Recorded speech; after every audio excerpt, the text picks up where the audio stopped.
Hey guys, welcome to the channel. Welcome to another video. It's that time of the weekend. It's Premier League predictions time. The games are coming thick and fast as we're counting down to the end of the season. We've only got a handful of games left, but there is still a lot to be determined. And this weekend, we could potentially see our first confirmed relegated side down to the Championship for the next campaign. But there is still a lot of football to sink our teeth into, to feast our eyes upon, that is going to affect the entirety of the Premier League table. Big games coming up as well. A couple of big derbies in here as well for us to really look at and be really intrigued by. And of course, this is the video where I go through each and every single game, talk about them, analyse them, and of course give my predictions on how I think each and every single game will go this weekend. Before we get into all of that though, I would like to remind you all to please like the video and also subscribe if you're new. Both things are always and very greatly appreciated. Get involved in the comment section as well. Let me know your thoughts, your comments, opinions, predictions, feelings, whatever you want to call it. That'll make for great interesting reading, I'm sure, down below. So please do get involved down there. I do encourage you, especially with all your predictions. This is, after all, people, a Premier League predictions show. So please do get involved with everything and anything you got to talk about in regard to that down there. But without further ado, let's get things started. Let's kick things off with the lunchtime game on Saturday, and it sees West Ham take on Liverpool. And it's a bit of a dead rubber, this one, really. Both teams, Liverpool still have a mathematical chance of winning the Premier League title, of course. Not necessarily a realistic one, especially after midweek's disaster clash against Everton, in which the Reds will be looking to bounce back here. But the Reds are just going to be playing for confirmation of European and Champions League football right now. So that is basically all they have to play for the rest of the season, realistically. And they're not coming into this in the best of form. Shock. They are seemingly out of energy. They're seemingly out of ideas. The mentality that they've built up for large parts of this season seems to have been drained from them. Their energy has drained from them. It's not looking good for Liverpool, and they're coming up against arguably one of the worst teams to come up against when you're in this kind of form, West Ham. Now, West Ham aren't maybe in the best of form themselves. They may be a bit hit and miss at times, maybe a bit inconsistent. But West Ham, when they're on form, are really good. And when they're not on form, are really terrible. Liverpool will be obviously hoping they catch them on a day where they're really terrible. But the caveat to that is that West Ham play in a way that Liverpool don't want right now. And that is a low block with counter-attacking threat. And with how the past few weeks have gone for Liverpool, they're struggling in front of goal right now. They really are struggling in front of goal right now. And this is the kind of side that you would not want to be playing against. A team that is well disciplined, stubborn defensively, and is a big threat on the counter-attack, with the likes of Mohamed Kudus and Jared Bowen and Mikel Antonio, of course, being the main three. It could be an upset here. There genuinely could be an upset here. Obviously, I don't want that to happen, so maybe I'm having a bit more lenient on Liverpool. I'm hoping that with the pressure completely off the Reds, that we do kind of end the season with some sort of positive spin on it. As much as it's annoying that obviously what's happened this past week and seemingly being out the title race and everything. So I'm hoping that we can get something from this game. I'm hoping that we can maybe end the season off on a high note at the very least. But at the same time, I wouldn't be surprised if all that energy has been already spent earlier on in the campaign. I've gone with 1-1, but this genuinely could be anything. I genuinely wouldn't be surprised if West Ham did perform an upset here.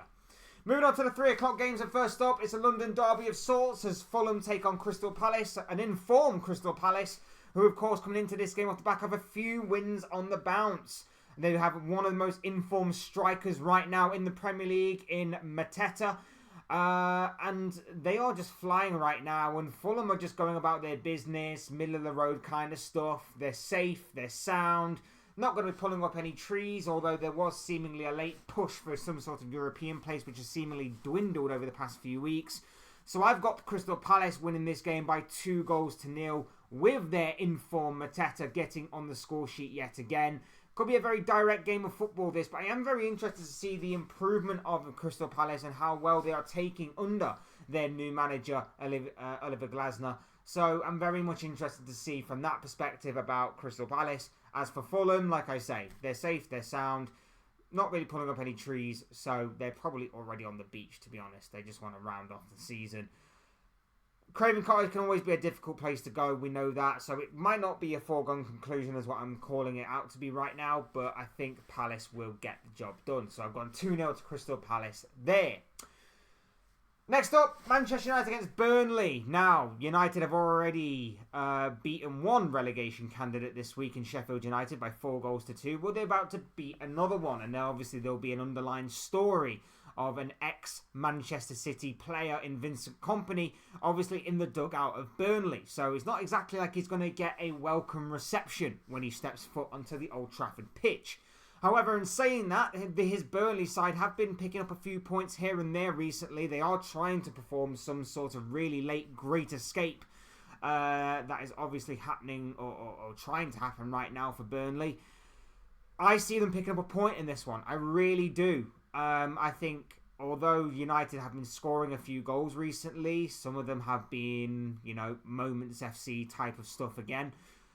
They have been conceding a fair few goals, and that's what I see happening here. I think this Burnley side are going to be open and therefore they're taking for Manchester United's individuals to obviously score past and obviously get some luck and good fortune in that sense. But I also see Burnley with the way that they played and obviously with how fragile this United side is just overall, how they can obviously hurt United. I think it's going to be a very interesting game. It could be one of them games that does result in the outcome going any which way. But I have decided to call it down the middle. I've gone with a 2-2 draw, and I'm expecting a thoroughly entertaining game between both sides here. But one that obviously United could win because of their individuals, one that ultimately they could lose because of their all-round team spirit, which is somewhat in the mud right now. So we shall see how it goes, but I'm very interested to see how this one does pan out. Next up, the Magpies take on the Blades as Newcastle clash with Sheffield United at St James's Park. And Sheffield United know that anything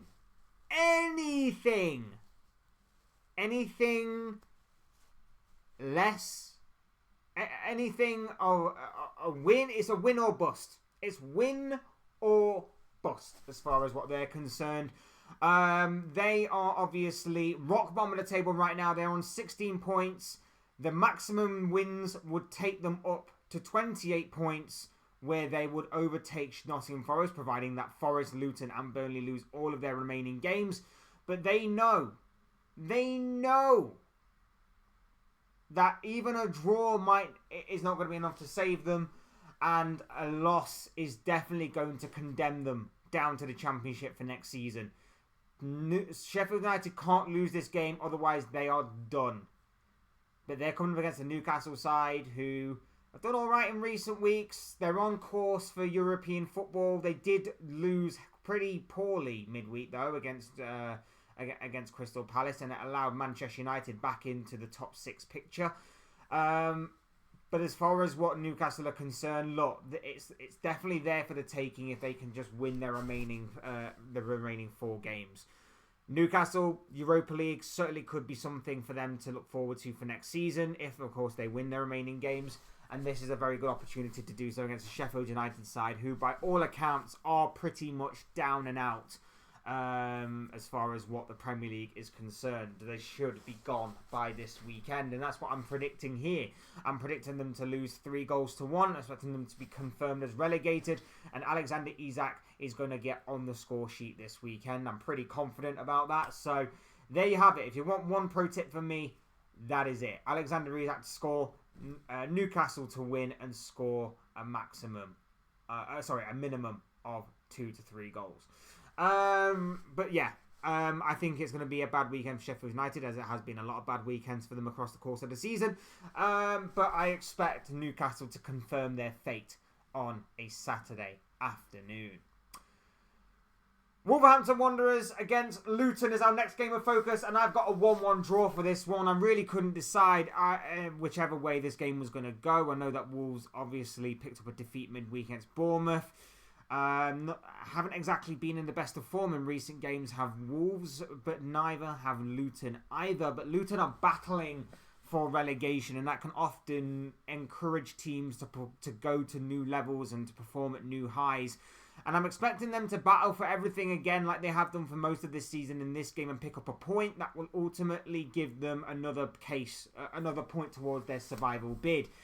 Obviously, Luton start the weekend in the relegation zone. They are a point behind Nottingham Forest, who are their closest rivals.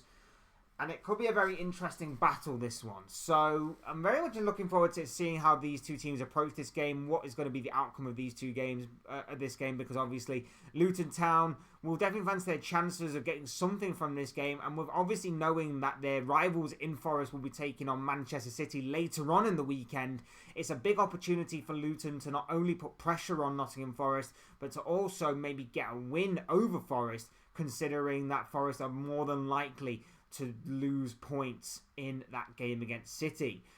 Big opportunity for Luton Town this. Big game for them. It could be one of them results again which goes any which way, but I've called it down the middle. I've gone 1-1, and I think Luton will pick up a point by the end of this one.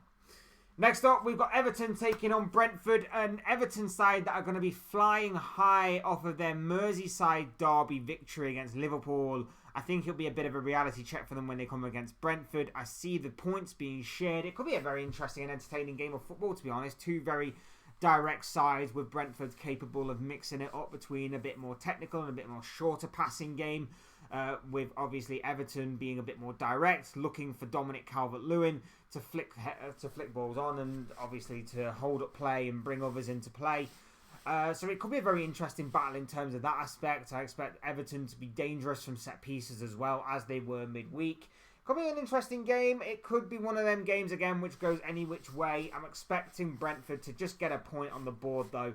And obviously it could be an interesting week for Everton if they actually did go on to make it 3 wins on the bounce. So that could be an interesting time for Everton. It could be interesting for Brentford as well. It would, I think they're pretty much safe now, Everton anyway, but it would just go on to further cement their position in the Premier League for next season, and the job that obviously Sean Dyche has done for the Toffees over the course of this season. Next up, we're at Villa Park for Aston Villa against Chelsea, and Villa at home, you would expect them to win. Chelsea away from home, or just Chelsea anywhere, to be honest, is always going to be a rough game for them. I am predicting a 2-1 Aston Villa win. I'm expecting them to take full advantage of the home crowd, the home form, and of course a team that has got their morale and mentality well and truly deeply in the mud. They can't defend. They're out of energy in midfield. They can't score. It's almost like I'm reading the Liverpool script from earlier. But that is exactly what Chelsea have become this season. And they've shown it time and time again. And they've shown it for the past few weeks.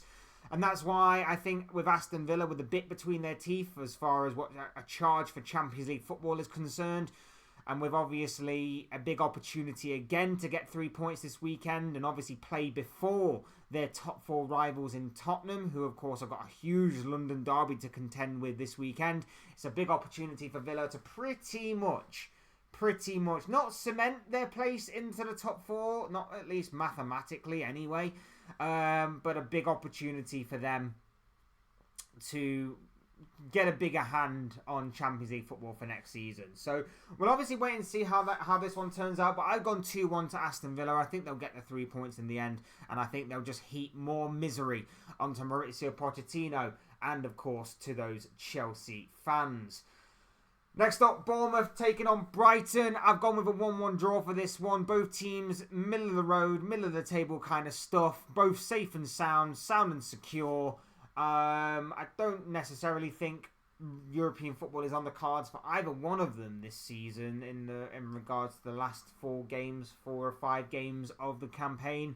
This is obviously done before Brighton's game against Manchester City. You would expect City to go on and win, so yeah, it does seem like it's going to be a middle of the road, middle of the table kind of finish for both of these sides, and that's why I've gone for them to play out what could be a pretty entertaining 1-1 draw given the contrasting nature of the two sides. The entertaining football of Roberto De Zerbi's Brighton against Ariela's Bournemouth side, which of course play the way that they do. It could be a very interesting battle, this one, is what I'm trying to say here. 1-1 is what I've gone for here, but obviously this game is going to be overlooked by the other games that are taking place over the course of the weekend, and particularly Sunday. As next up, we've got Manchester City taking on Forest, and I've gone with a 4-1 win to Manchester City. Now, again, I will say that this is taking place before City's game tonight against Brighton, and I'm expecting them to wipe the floor with Brighton. I'm also expecting them to wipe the floor with Forest at the weekend. A Forest side that are obviously battling relegation. It can somewhat give like a siege mentality to those relegated sides that maybe they can, like I said earlier, find new levels and new highs, new performance highs to maybe upset the apple cart a little bit and maybe stun a few teams. But I'm not expecting it to happen here. I think Forest will get some sort of goal on the counter-attack, but ultimately this will be about Forest absolutely tearing apart a Nottingham Forest defence, which isn't the strongest, which isn't the most stable, and I think that City will get the win here and they'll get the job done over the course of the 90 minutes and maintain their position in the title race as holding all the cards in that particular title race. Ahead of this, another title contender in action in what I see to be the biggest game of this round of fixtures, the main event of this Premier League weekend. Tottenham at home, taking on Arsenal at the Tottenham Hotspur Stadium, and I've gone with an emphatic 4-1 victory to Arsenal. I think if there is no adaptation, I think if there's no change in style or change in play from Ange Postecoglou, Arsenal are going to wipe the floor with Tottenham. They have just got the bit between their teeth right now. They are in such incredible form, barring that one-off result that I said a couple of weeks ago against Aston Villa. They are in good form right now. They are right at it. And I cannot see a world in which Arsenal don't win this game. I know it's away from home. I know that these derby games can sometimes play tricks on you. We saw it midweek. With Liverpool against Everton. We saw what the environment and that hostile atmosphere did to those Liverpool players. I don't think it will have that much of an effect on these Arsenal players. I think they know it's, with all due respect, Tottenham. They know the way that Tottenham are going to play, and they know that they have the opportunity and they have obviously the capabilities to counter that attacking high line that Tottenham are bound to play this weekend. If they can just get past Mickey van der Ven, which is possible, they will obviously have the opportunity to do so. The question remains, will the extra game time work in their favour in terms of carrying momentum forward, or will it work against them in terms of tiredness? I tell you what, Martin Odegaard right now is playing some out-of-this-world type of football. He is going to be massive in this game, and he is going to need it to be on his creative best if he is to obviously find the likes of Gabriel Martinelli or Leonardo or Lissandro. I can't even spell his name, or Trossard. I'll just call him Trossard, or Leandro Trossard, or even Bukayo Saka on the right wing, even though I don't necessarily think he should be playing and he should be rested because he seems to be limping after every game. He's going to have to be at his best, and I think he will be, and I think it's going to be curtains for Tottenham in this game. I think that Tottenham will get a bit of joy because of the football that they play. I think they will cause some food for thought for that Arsenal backline. I think there are holes there to be exploited, particularly when Ben White ventures forward. I think there is a gap there on that right-hand side of Arsenal's defence that could be exploited by the likes of Son Heung-min.